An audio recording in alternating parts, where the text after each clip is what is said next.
Ce document est produit par l'Université Joseph Fourier Grenoble 1 en collaboration avec la région Rhône-Alpes et l'Université numérique francophone des sciences de la santé et du sport. Dans ce cours, nous allons vous présenter les aspects réglementaires relatifs à la recherche médicale et nous verrons combien cette recherche, si elle est nécessaire au progrès, ne doit pas être pour autant une source de danger, voire de non-droit pour les patients. En introduction de ce cours consacré à la recherche biomédicale dans ses aspects éthiques et légaux, il est possible de dire et de rappeler que la recherche biomédicale est une nécessité absolue, qui est liée à l'apparition de maladies nouvelles, au développement de résistance aux antibiotiques, à la persistance de maladies non guérissables, ou encore à la nécessaire amélioration des techniques d'exploration et de soins. L'objet de la recherche biomédicale peut être ainsi défini comme devant tendre à l'amélioration des méthodes diagnostiques, thérapeutiques et prophylactiques, c'est-à-dire relatives à la prévention, mais également devant tendre à la compréhension de l'étiologie, la recherche des causes, et de la pathogénèse des maladies, c'est-à-dire l'étude des mécanismes de ces maladies. Cette recherche va d'abord s'appliquer à des modèles animaux, puis à l'être humain sain, et enfin à l'être humain malade. La soif de savoir ou de développer les connaissances ne doit pas pour autant s'exercer sans limite ni précaution. Les règles de validation scientifique d'une expérimentation doivent être strictement respectées, ainsi que l'indépendance et la sécurité des patients inclus dans les études. Ces règles sont tantôt inscrites dans des recommandations internationales ou des normes consensuelles ou encore des textes légaux et réglementaires. Il serait fastidieux d'adopter une démarche analytique d'étude de ces textes. Nous les étudierons plutôt sous la forme de quelques grands principes qui doivent gouverner le déroulement d'une recherche biomédicale. Nous verrons ainsi les principes relatifs tout d'abord au fondement de la recherche, puis ceux au respect d'une stricte méthode dans la conduite de la recherche, pour terminer par les principes relatifs au consentement des sujets inclus dans la recherche, puis envisager des modalités particulières adaptées à certaines catégories de personnes. Principe relatif au fondement de la recherche, en rappelant tout d'abord l'importance des prérequis cognitifs. Toute recherche doit être fondée sur le dernier état des connaissances scientifiques. Dans un siècle caractérisé par la diffusion de l'information, il est en effet impensable d'ignorer les avancées des connaissances avant que de se lancer dans une recherche impliquant l'homme. Cette nécessité de se tenir informé explique la multiplicité des congrès internationaux et des publications à caractère scientifique, ainsi que la constitution de banques de données sur réseaux informatiques. Se tenir informé est en effet une véritable nécessité, tant le renouvellement des connaissances est important et rapide. Ce renouvellement rend très vite caduques des connaissances qui ne seraient pas régulièrement actualisées. Le devoir de se tenir informé figure également, il faut le rappeler, en tant que devoir général du médecin. Mais il est tout particulièrement important dans ce domaine, tant le renouvellement des connaissances est alors rapide. Pour autant, la recherche se nourrit d'originalité. Les plus grandes découvertes étant souvent le fait d'esprits solitaires ou de hasards heureux. Cette forte diffusion des connaissances peut risquer de stériliser une recherche qui apparaîtrait trop novatrice ou trop en dehors de l'opinion dominante. Il ne faut pas en effet nier que derrière une apparente rationalité de la recherche, fondée sur une analyse rigoureuse de l'état des connaissances, se cachent aussi des effets de mode ou de chapelle de pensée. Le chercheur doit également pouvoir s'affranchir de ses travers, sans pour autant tomber dans une excentricité qui serait dommageable pour le patient. C'est dire combien toute recherche sur l'homme doit préalablement avoir fait l'objet d'une expérimentation animale. Cette expérimentation vise à vérifier la validité de certaines hypothèses théoriques, vise à vérifier l'efficacité et l'innocuité de nouvelles molécules à effet thérapeutique, ou encore vise à vérifier la bonne tolérance de nouveaux biomatériaux. L'expérimentation animale est ainsi strictement indispensable à toute avancée de la recherche biomédicale. Celle-ci doit également éviter toute souffrance inutile aux animaux de laboratoire qui font l'objet d'une réglementation particulière visant à leur assurer dans des conditions satisfaisantes dans leur élevage et à leur conditionnement expérimental. Principe de compétence des chercheurs ensuite.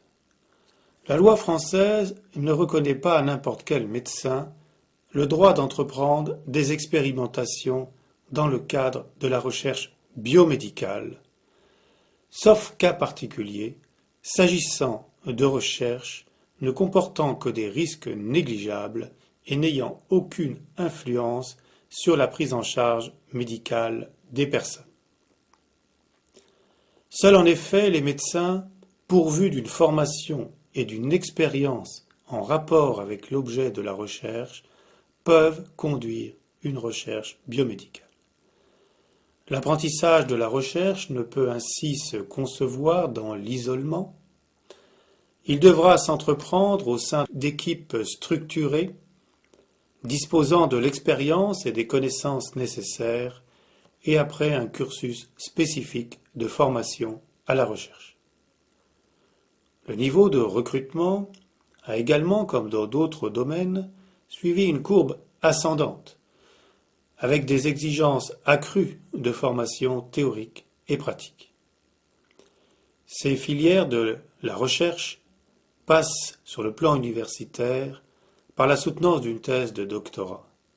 Il est de plus exigé que l'étudiant fasse un stage postdoctoral dans une équipe possédant une expérience reconnue dans le domaine de recherche ayant fait l'objet de la thèse. Ce parcours initiatique est jalonné de publications qui rendent compte de l'achèvement de travaux de recherche et de leur pertinence en fonction du prestige de la revue scientifique dans laquelle ils seront publiés. Nous verrons un peu plus tard que ce système fondé sur la reconnaissance d'une certaine productivité peut conduire certains à la fraude. Principe ensuite relatif à l'objet et aux conditions de réalisation des recherches biomédicales. Les recherches pratiquées sur l'homme doivent avoir un objet général qui vise à améliorer la connaissance scientifique de l'être humain et les moyens d'améliorer sa condition sans que l'intérêt de la science et de la société ne prime sur l'intérêt des personnes. Il est en particulier interdit d'utiliser une substance placebo, c'est-à-dire dépourvue de tout principe pharmacologique actif, dans un protocole comparatif de recherche, un protocole qui viserait à comparer le placebo à une nouvelle molécule dont on voudrait apprécier l'efficacité. Eh bien, l'utilisation de ce placebo est interdite dans une pathologie pour laquelle l'absence de traitement serait préjudiciable au patient. Ceci est interdit malgré l'apport cognitif indéniable qu'une telle recherche représenterait.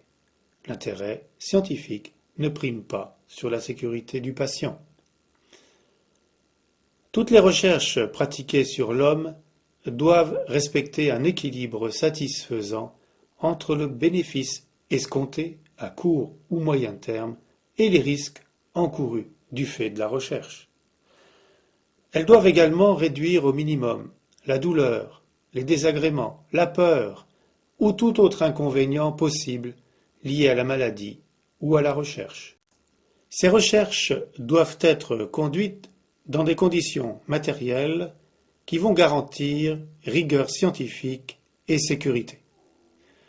De plus, une autorisation de lieu, accordée par le représentant de l'État dans la région, sera nécessaire lorsque la recherche est réalisée en dehors d'un lieu de soins, lorsque la recherche fait appel à des actes non usuellement pratiqués dans le lieu de soins concerné, qui peut être un service hospitalier ou tout autre lieu d'exercice des professionnels de santé, ou encore lorsque la recherche est réalisée sur des personnes présentant une condition clinique différente de celle pour laquelle le lieu a compétence.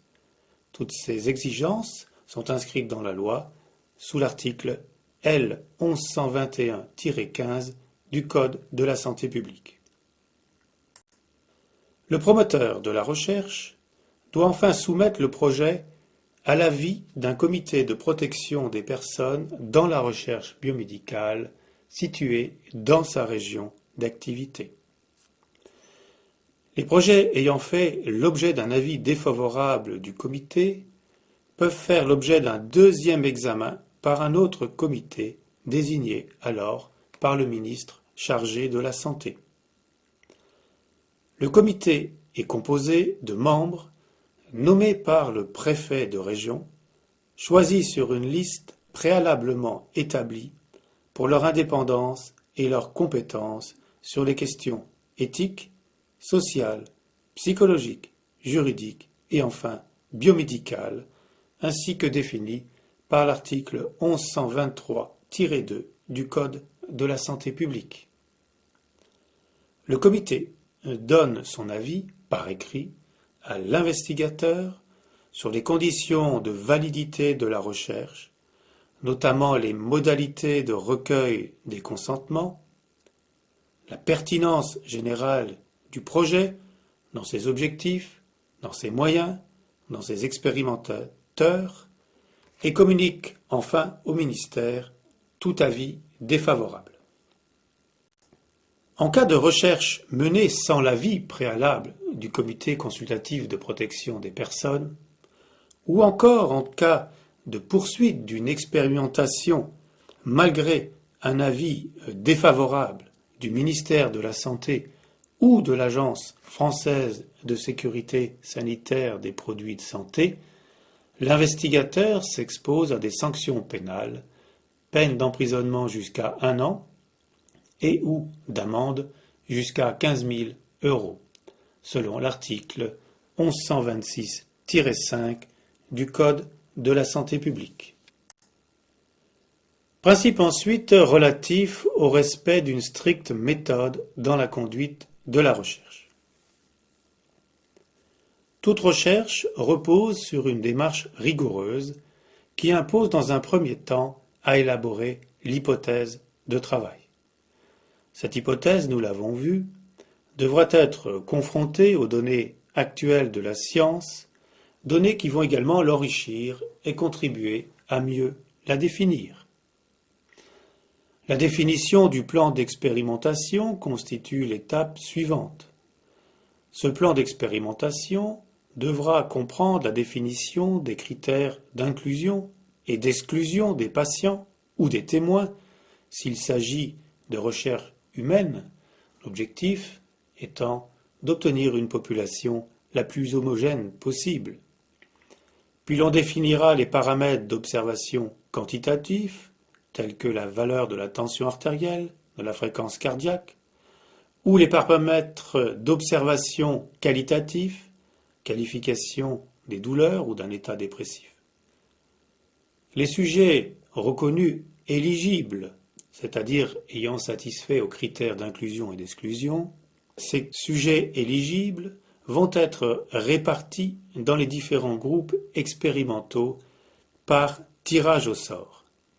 C'est l'indispensable randomisation qui garantit, indépendamment de toute caractéristique des sujets, la comparabilité des groupes expérimentaux.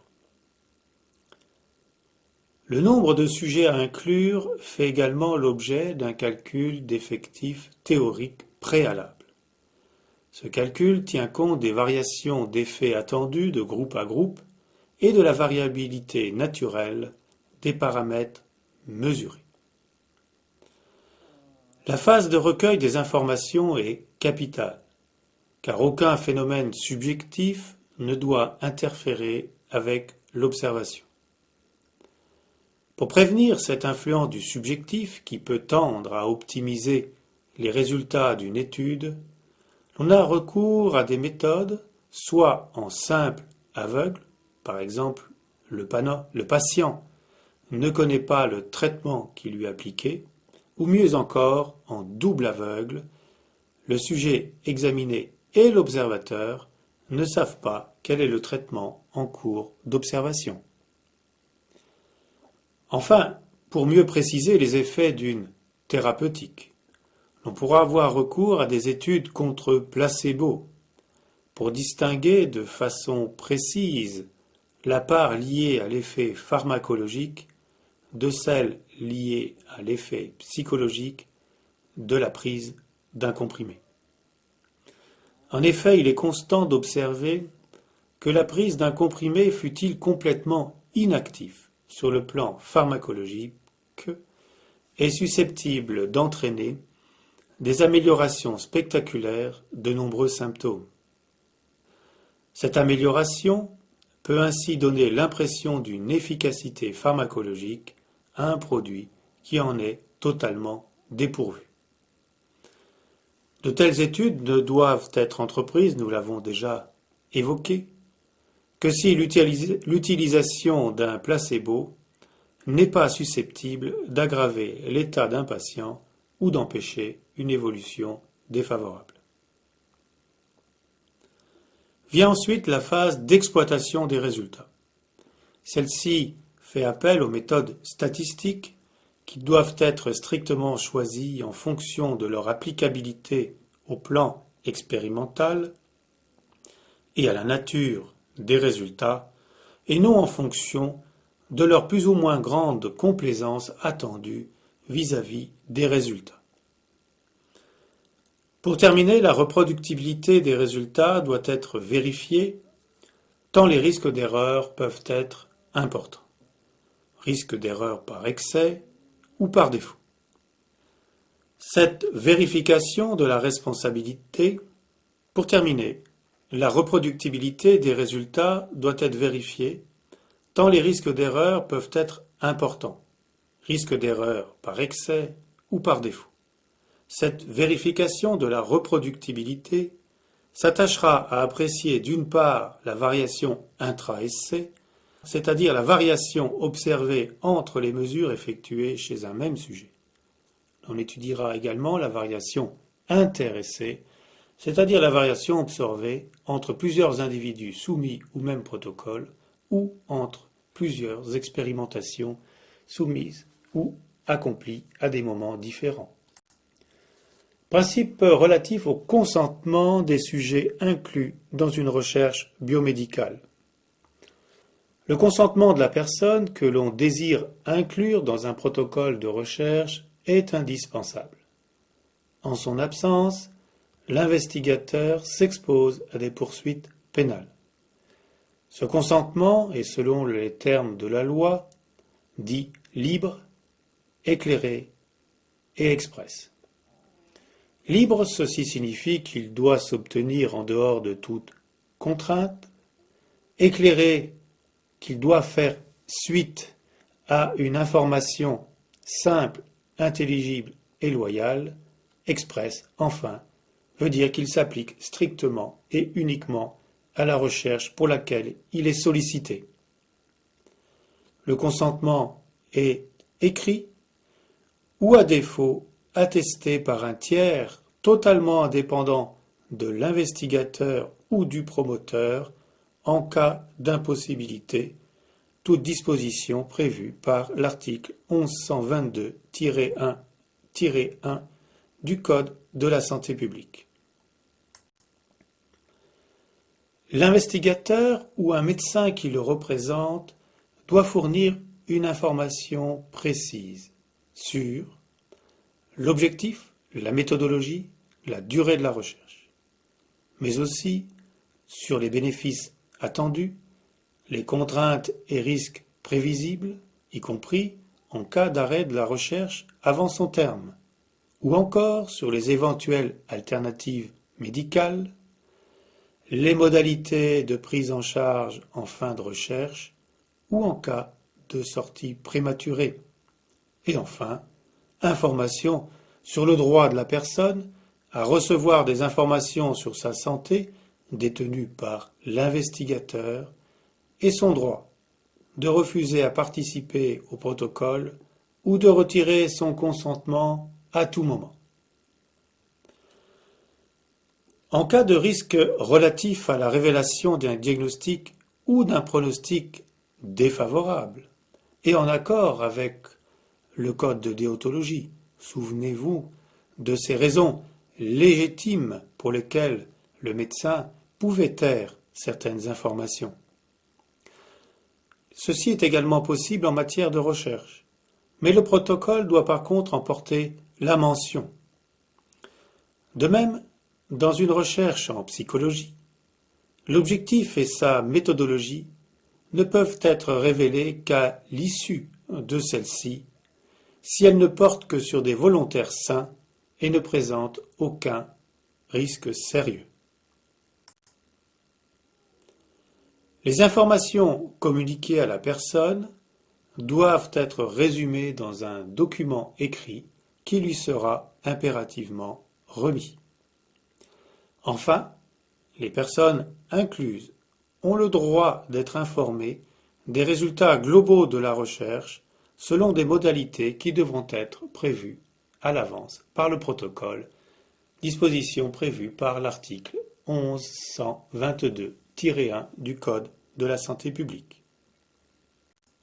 Dans les situations d'urgence, le consentement des membres de la famille et des proches ou celui d'une personne de confiance préalablement désignée par l'intéressé est initialement requis, puis celui de l'intéressé dès que possible, disposition prévue par l'article 1122-1-2 du Code de la santé publique.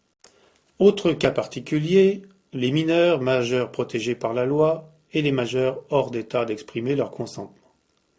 Pour les mineurs, le consentement est donné par les titulaires de l'autorité parentale ou par un seul présent en l'absence de l'autre et en l'absence possible d'obtention du consentement de cet autre dans des délais compatibles avec la mise en œuvre de la recherche.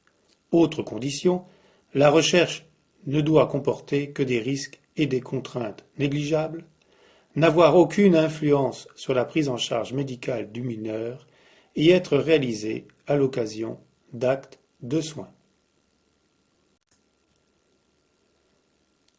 Pour le majeur ou le mineur sous tutelle, le consentement est donné par le représentant légal ou en cas de risque sérieux d'atteinte à la vie privée ou à l'intégrité corporelle, par le conseil de famille ou le juge des tutelles. Pour le majeur sous curatelle, le consentement est donné par l'intéressé assisté de son curateur. Par contre, en raison des risques et des contraintes particuliers, le comité de protection peut demander à ce que le juge des tutelles statue sur l'aptitude à consentir du majeur, quitte en cas d'inaptitude de celui-ci à prendre la décision d'autoriser ou non la recherche. Aucune étude ne peut donc être effectuée sur des personnes placées sous le régime de protection de la sauvegarde de justice. Pour les majeurs hors d'état d'exprimer leur volonté, l'autorisation, nous l'avons vu, sera donnée, comme dans les situations d'urgence, par la personne de confiance, soit par la famille, soit par une personne entretenant avec l'intéressé des liens étroits et stables, soit encore par le juge des tutelles, si le comité de protection l'estime nécessaire au regard des risques et des contraintes particulières. Cependant, tant pour le mineur que pour le majeur incapable, son consentement direct doit être recherché dans la mesure de son aptitude à exprimer sa volonté. Il est impossible de passer outre son refus de consentement ou la révocation de son consentement, et ceci quelle que soit l'opinion de son représentant légal, selon les dispositions de l'article 1122-2 du Code de la santé publique. Une personne incluse dans des protocoles de recherche comportant un traitement automatisé des données doit être avertie de la nature des informations transmises, de la finalité du traitement des données et des personnes destinataires de ces données, selon le nouvel article 57 introduit par la loi du 6 août 2004. Le protocole de recherche doit faire lui-même l'objet d'un avis favorable de la Commission consultative sur le traitement de l'information en matière de recherche dans le domaine de la santé. La personne dispose d'un droit d'accès directement ou par l'intermédiaire d'un médecin désigné à cet effet, article 53, introduit par la loi du 6 août 2004. Elle dispose également d'un droit de rectification ainsi que d'un droit d'opposition, nouvel article 56, introduit par la loi du 6 août 2004. La révélation de ces informations reste soumise à l'appréciation du médecin en cas de diagnostic ou de pronostic grave. Les titulaires de l'autorité parentale et le tuteur légal, s'agissant d'un majeur placé sous tutelle, sont les destinataires de cette information dans leurs conditions légales d'intervention, disposition introduite par le nouvel article 58 de la loi du 6 août 2004. Les mineurs disposent cependant d'un droit d'opposition à la consultation de ce dossier et peut exiger que l'accès aux informations concernant son état de santé ait lieu exclusivement par l'intermédiaire d'un médecin. Article 1111-7 du Code de la santé publique. Enfin, aucune recherche biomédicale ne peut être effectuée sur une personne en état de mort cérébrale sans son consentement exprimé de son vivant ou par le témoignage de sa famille. Pour un mineur, le consentement sera donné par chacun des titulaires de l'autorité parentale ou d'un seul s'il est impossible de consulter l'autre. Article 1121-14 du Code de la santé publique. Ces recherches ne constituent pas une atteinte ainsi à l'intégrité du cadavre et sont donc dérogatoires aux dispositions du Code pénal en son article 225-17. Envisageons maintenant le cas particulier de recherche conduite sur certaines catégories de personnes.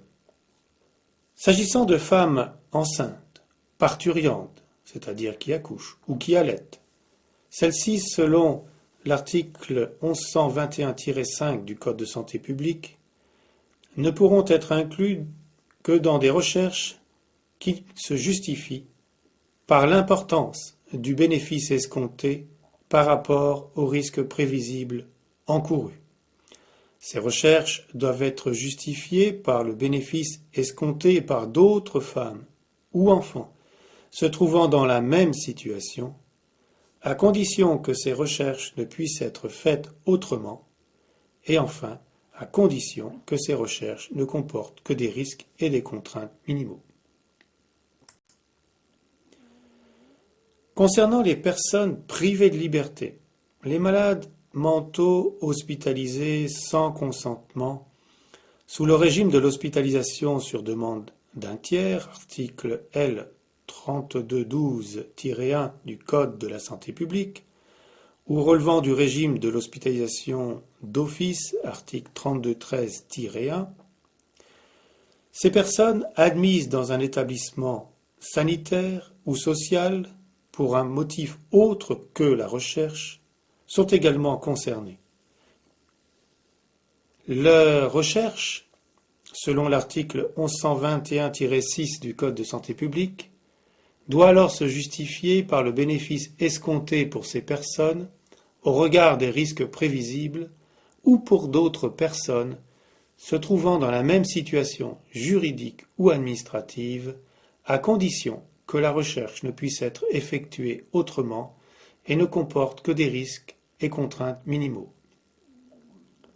Pour les mineurs, article 1121-7 Code de santé publique, la recherche est possible en cas de bénéfices escomptés justifiant les risques encourus par le mineur concerné, mais aussi en cas de bénéfices escomptés pour d'autres mineurs, à condition que les risques et les contraintes présentent un caractère minimal.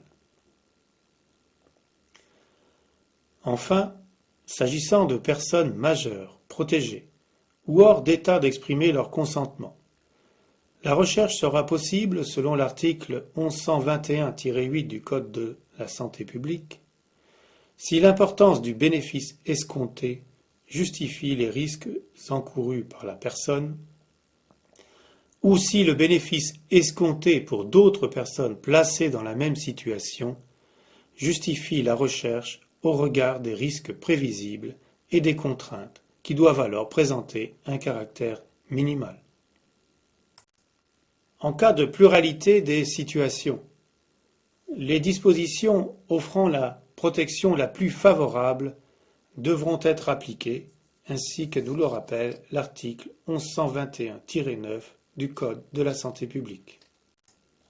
S'agissant de personnes majeures protégées ou hors d'état d'exprimer leur consentement, la recherche sera alors possible, selon l'article 1121-8 du Code de la santé publique, si l'importance du bénéfice escompté justifie les risques encourus par la personne ou si le bénéfice escompté pour d'autres personnes placées dans la même situation justifie la recherche au regard des risques prévisibles et des contraintes qui doivent alors présenter un caractère minimal. En cas de pluralité des situations, les dispositions offrant la protection la plus favorable devront être alors appliquées, ainsi que l'impose ou le rappelle l'article 1121-9 du Code de la santé publique. Dernier aspect envisagé, celui de la fraude dans la recherche biomédicale. La fraude existe dans cette recherche biomédicale, en dépit de l'application et du respect des règles légales de réalisation des recherches. La fraude intervient le plus souvent au moment de l'exploitation des données. Arrangement des résultats par oubli de certaines données dérangeantes, utilisation d'un test statistique avantageux permettant la mise en évidence de résultats apparemment statistiquement différents, non-publication de résultats négatifs, ou encore même invention de certains résultats, sont autant de possibilités qui ont donné lieu à des erreurs dont les conséquences ont été parfois importantes. Des cas de fraude sont célèbres, d'autres sont restés impunis. Pour montrer jusqu'où la soif de publier peut pousser certains médecins, je vous présenterai le cas du docteur Slutsky. Ce médecin a réussi aux États-Unis la performance de publier 137 articles en 7 ans, ce qui est une forme de record. L'on considère habituellement qu'un chercheur peut publier 1 à 2 papiers par an lorsqu'il apparaît en bonne position. Sur ces 137 articles, 77 ont été néanmoins reconnus comme satisfaisant aux normes scientifiques d'acceptabilité, ce qui aurait pu déjà constituer un record et un niveau très honorable, voire plus de publications. Mais à côté de ces 77, 48 comportaient des défauts majeurs rendant l'interprétation des résultats hasardeuse, et 12 de ces articles ont été jugés carrément frauduleux. Frauduleux parce que les expérimentations décrites n'ont jamais été réalisées, que les résultats présentés n'ont jamais été obtenus, ou encore que les analyses statistiques n'ont jamais été réalisées.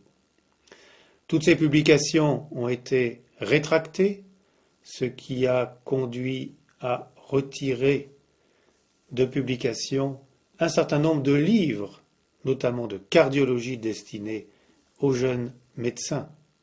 Ce médecin a bien entendu ensuite été obligé de démissionner. La plupart des cas de fraude reconnus ont impliqué des médecins qualifiés, employés dans des départements prestigieux de recherche et dans des disciplines en fort développement, cardiologie, immunologie, biologie moléculaire. Ces cas emblématiques de fraude doivent faire rappeler que le devoir du chercheur est avant tout un devoir d'honnêteté intellectuelle. Il faut également rappeler que la communauté scientifique doit vérifier la validité d'une recherche avant que de reproduire ses résultats dans la littérature. Des comités de lecture, maintenant, sont pourvus au niveau de toute revue de bon niveau. Le fraudeur s'expose à la non-reproduction de ses résultats par une autre équipe, qui sera ainsi amenée à s'interroger sur la pertinence de ses résultats, interrogation qui peut alors amener la découverte de la fraude. Les pressions qui s'exercent actuellement sur les chercheurs, en termes de déroulement des carrières, sont souvent à l'origine de tels dévoiements comportementaux. Ceux-ci doivent être prévenus par un encadrement strict des jeunes chercheurs dans des services expérimentés, prévenus également par la définition stricte des conditions de publication et de vérification des résultats d'une recherche, prévenus aussi par la limitation souhaitable du nombre des publications prises en compte dans l'appréciation d'une recherche. En conclusion, l'on peut dire que si la recherche biomédicale est indiscutablement nécessaire au progrès de la médecine, celle-ci ne peut se concevoir sans un strict respect des règles éthiques, déontologiques et légales de notre profession.